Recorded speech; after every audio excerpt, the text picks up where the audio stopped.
Greetings. It's been so long since I've been on, I feel I'm not even sure how to do this. I feel kind of awkward.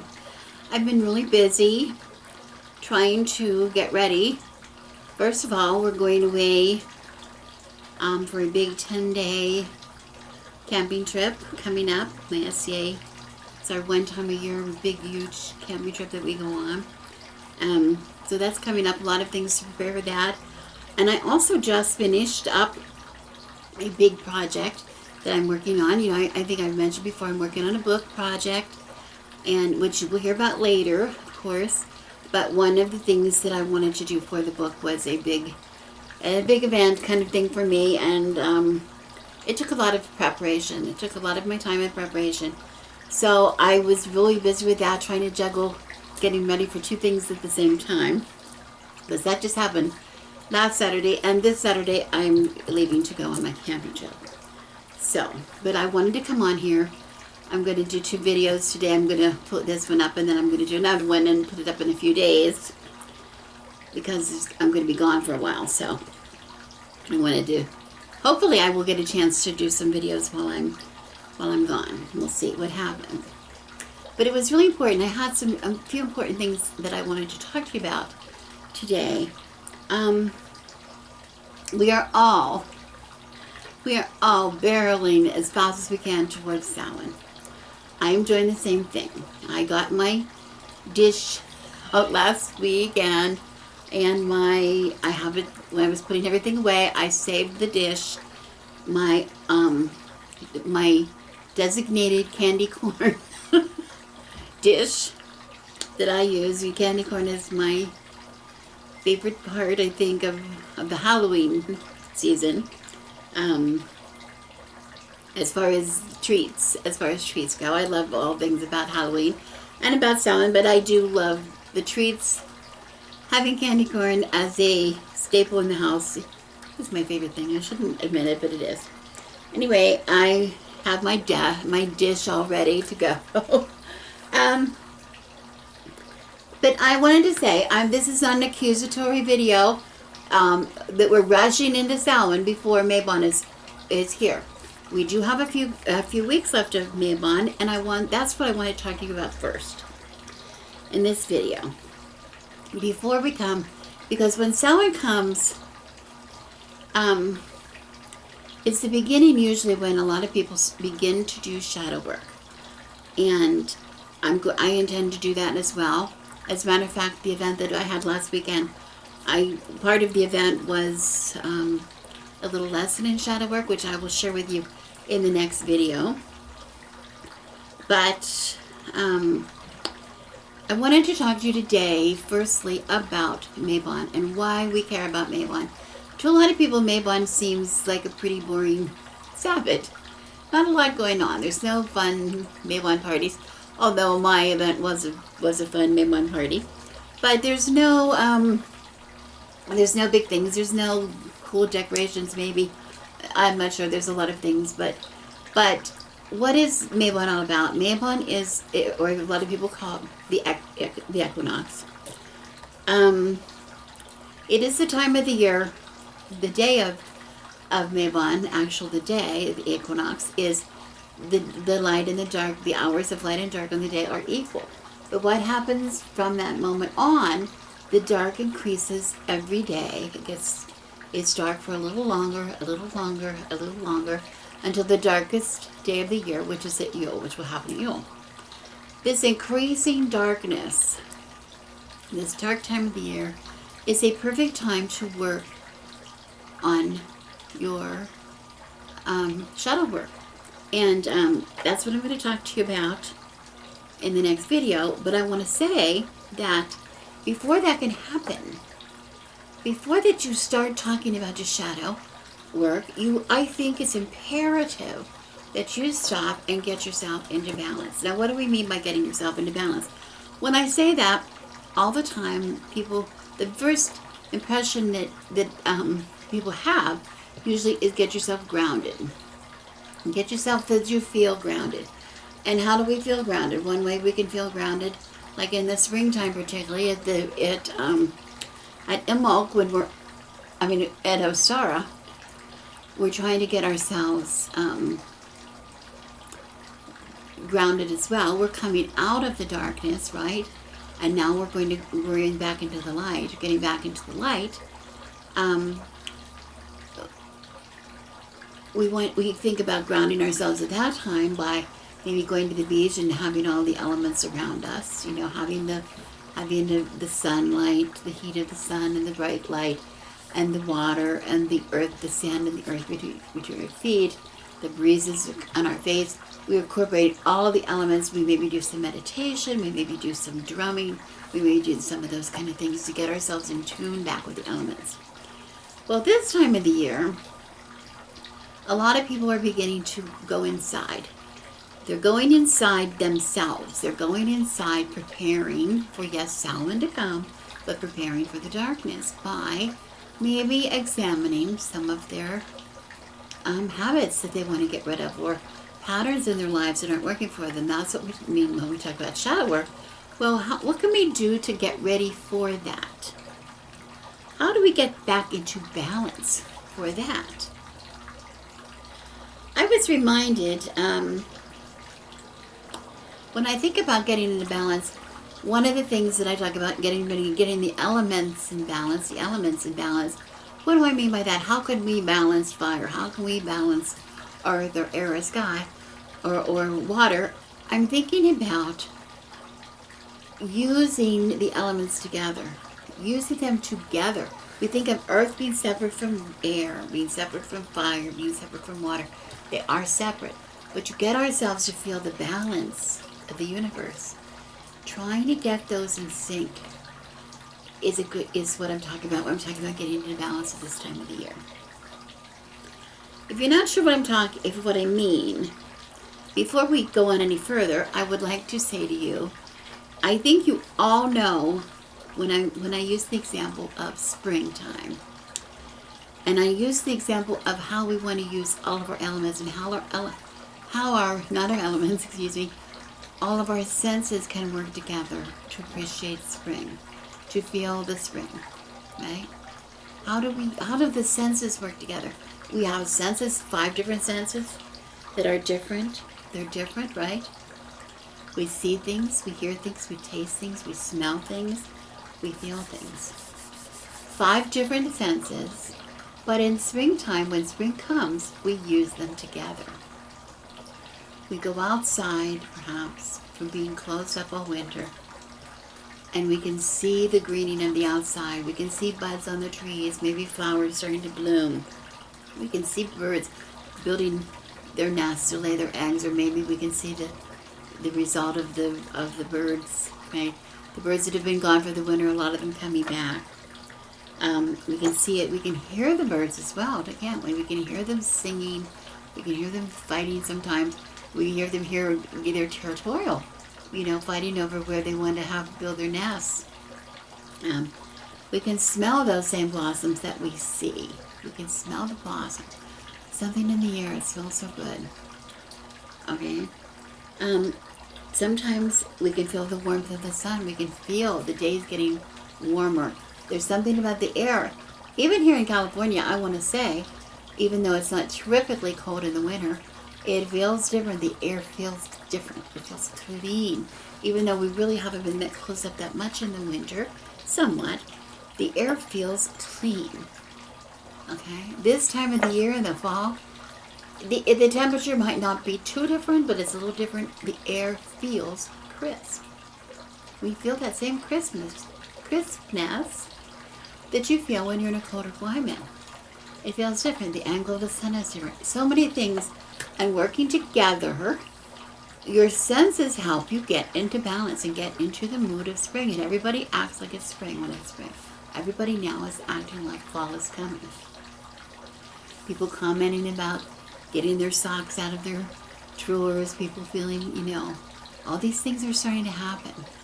Fall is coming. We make preparations.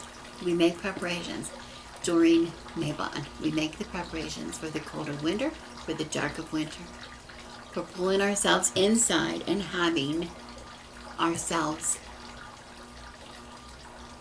connecting with our deepest thoughts, our deepest anxieties, worries, habits, things that we want to change. We all have things we want to change about ourselves, right? This is what happens. Towards the end of the year, people start thinking about what they're going to make. Some people make resolutions, what they're going to change. So when we do our shadow work, we're thinking about those things. Those are the things that come to mind. But before they can come to mind, we must prepare. We must be in balance. You can't, if you're out of balance emotionally, if you're out of balance physically, it is not going to do you any good at all to try to throw yourself curveballs by worrying about money, or worrying about habits, or worrying about relationships, or worrying about, oh, this is not the time to work on self-improvement. I'm exhausted. I'm, worried about something else. I can't. You got to get yourself in balance. You have to get yourself in balance and strength. Okay? So, just like the senses can work together, the elements can work together. Does that make any sense at all? Think about it.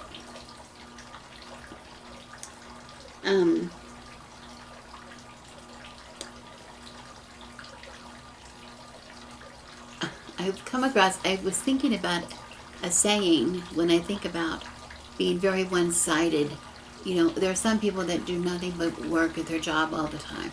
They're overworked, overstressed, and by overworking and overstressing, they're not having good relationships. They're taking away time from the relationships with their family, maybe, or with their friends. Okay, right? Or they're not forming new relationships. They're not able to find a life partner or someone just to share, some fun with, because they're always at work. They're always doing that. Okay, that's somebody who's terrifically out of balance. You can see that their earth element is completely out of balance. Right? That when you think about the earth and you think about what it stands for in your life, the material things, perhaps, like in the tarot, it's the material things, or your money, or your things that are, that you can manifest, that you can actually accumulate. Whatever you talk about earth, you talk about your home, you talk about, becoming a part of the earth, actually being grounded in the earth, actually, doing your part. If you were let's think if you were a gardener. You're a gardener, and you're trying to have a healthy garden. You're trying to have a good compost pile, and you're trying to, feed your plants and everything. And at the same time, you're neglecting your plants. You're maybe putting poisons on your plants. You maybe, just not giving them adequate water, or giving them the wrong kind of water, or things like that. It's really easy for your garden to get out of whack, to get out of balance, and then you don't produce what you need. The same thing happens in your life. The same thing happens in your life. You get real excited and passionate about an activity, becoming creative, but if you're working too much, or you're not healthy, or you're not in tune with the people around you, or you don't have any healthy relationships, or you're involved in a toxic relationship, how much goodness, how much creativity and passion can you actually put into your project if you're experiencing these feelings of toxicity? What about going forward in something and completely ignoring your past? What about that? What about trying to do something? One of the reasons we keep doing things over and over and over again is we're forgetting about the life lessons that we learned. Or maybe we're forgetting about our instinctual memories.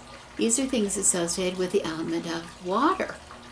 If that is out of balance, if you're not doing that, how are you going to, live the way you need? How can you, live in your family, or live in your job, or perform at your job, or build, or create, what you need to create, if you are not in tune with water, if you're not in balance with water?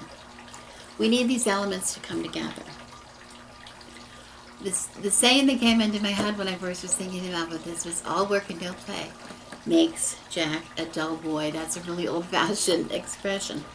But I was thinking about it. I had this party on Saturday, which was it was a dinner party actually, and I do promise that you're going to learn about it later. But I just didn't want to give anything away with it right now. I'm still holding it pretty close to me, what it was.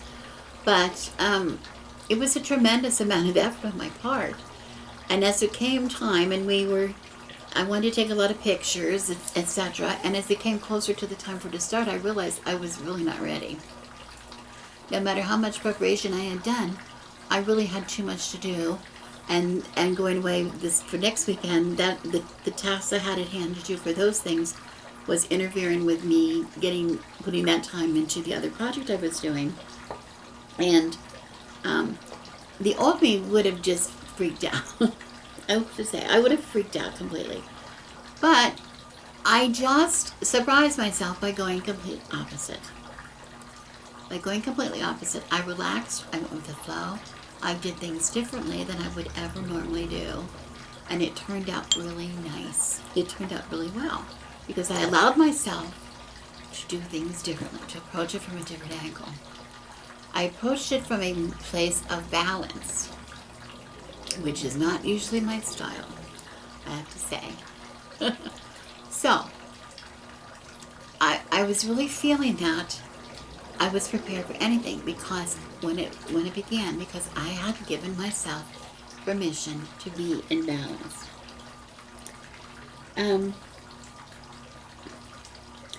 One thing I thought about, something in just the back of my mind, and I fortunately still have this book, and I pulled the book out. It's a book from 1992. It's an old book that my daughter gave to me as a gift. I thought it was a kind of funny gift, but it was at the time, but it was one of the greatest gifts I ever received. Some of you might know about it. Most of you might be too young. But it is called The Artist's Way. And it's really meant for people that are creative, people who might be experiencing blocks in their creativity, artists who are having trouble being inspired to do new art, or musicians or painters or writers. And I think we've all had come upon those kind of difficulties in our life. And this is a series of, it's a sort of a combination of a couple of things you did. I've mentioned it years and years ago when I talked about one of the exercises we had to do was the journaling before you got out of bed, 3 pages without even thinking about your writing. You don't have to think about what you're writing. That was something, the morning pages is something that I had to do. They talked about that as a tool. And that's a way of opening up to your intuition, opening up to maybe your instinctual memory, opening up to your feelings that are buried deep inside. This is a way to let them release. Feelings that you might have guilt, or feelings that you have of, disappointments. Those kind of feelings come out of you at that time and free you up from transferring those feelings into the creative process. That's the purpose of it, I believe. Let's get it out of the way. Let's vent, get it out of the way. Now we're going to begin our day with a clean slate. I'm going to approach my writing, my creativity, my art, whatever, in a fresh way. Okay? That is creating, that is, in a way, combining the elements of air, which is communication or thought, okay, with the fire, the passion, because they're working together. They're working together. One works to help the other. Okay. It talks in here about recovering a sense of abundance. And there's exercises in here about, it talks about, talking about people with money and what you think about money and what you think about the role of money is abundance, and everybody wants it. But then, of course, when you come down to it, you know what I'm going to talk about. It talks about looking for, are you really worried about how much money you have?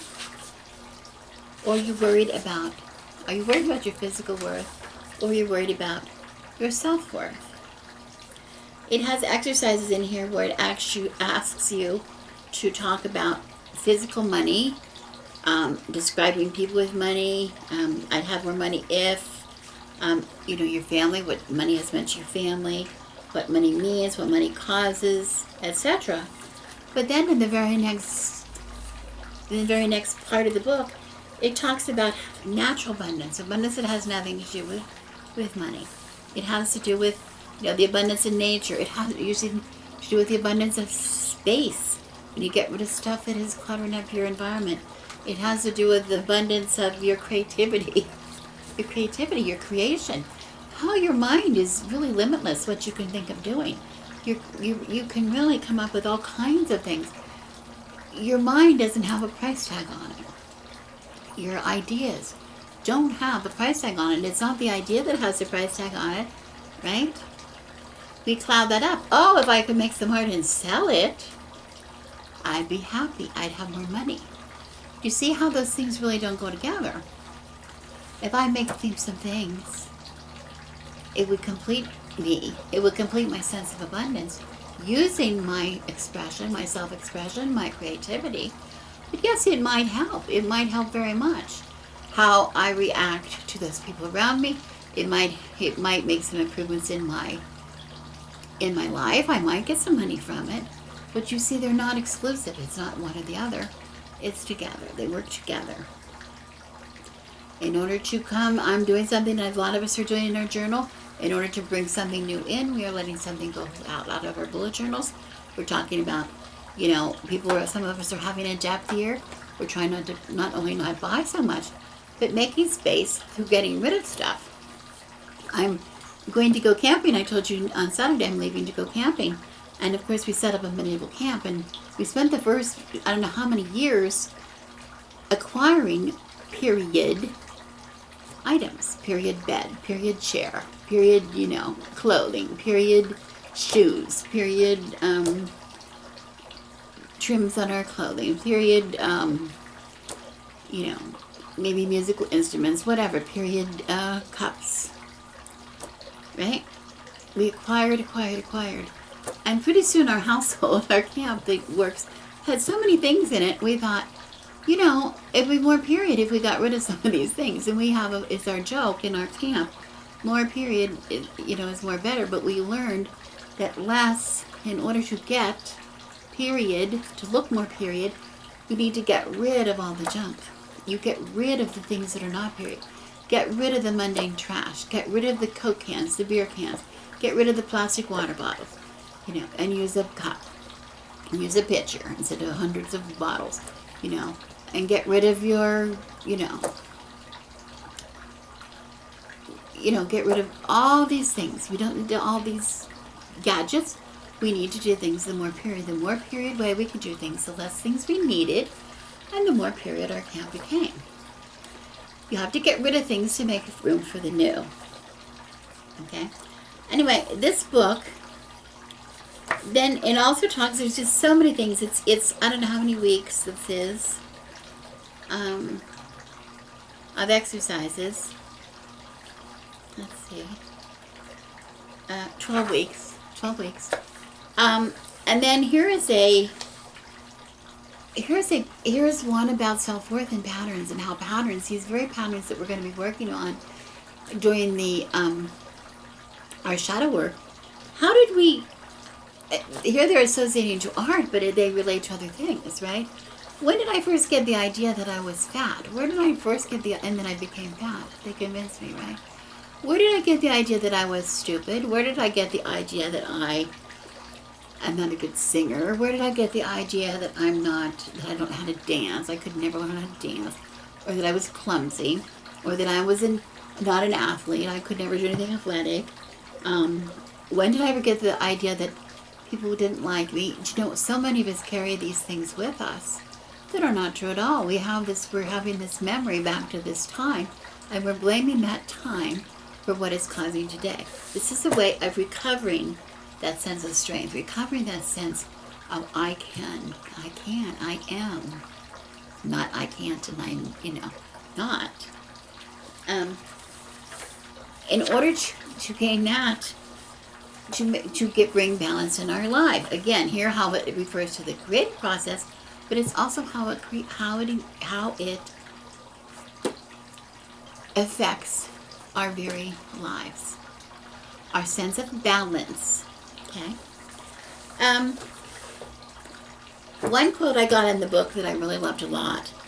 It says, "Learn to accept the possibility that the universe is helping you with what you are doing. Expect it to support your dream. It will. The elements are there for use. The elements are there to help us gain power.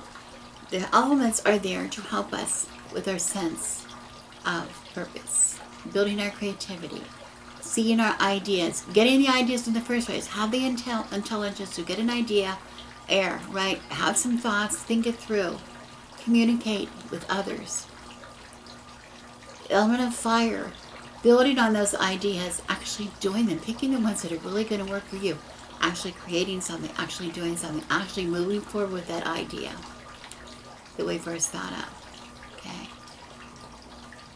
How does that relate to other people? How does that relate with water? How does that relate to our intuition? How does it relate to what we know in our instinctual memory? How does it relate to the lessons that we have learned? And how do we go forward? How do we apply this to how we get along with other people? How do we apply this to forming other relationships with people or co-workers or whatever? Okay.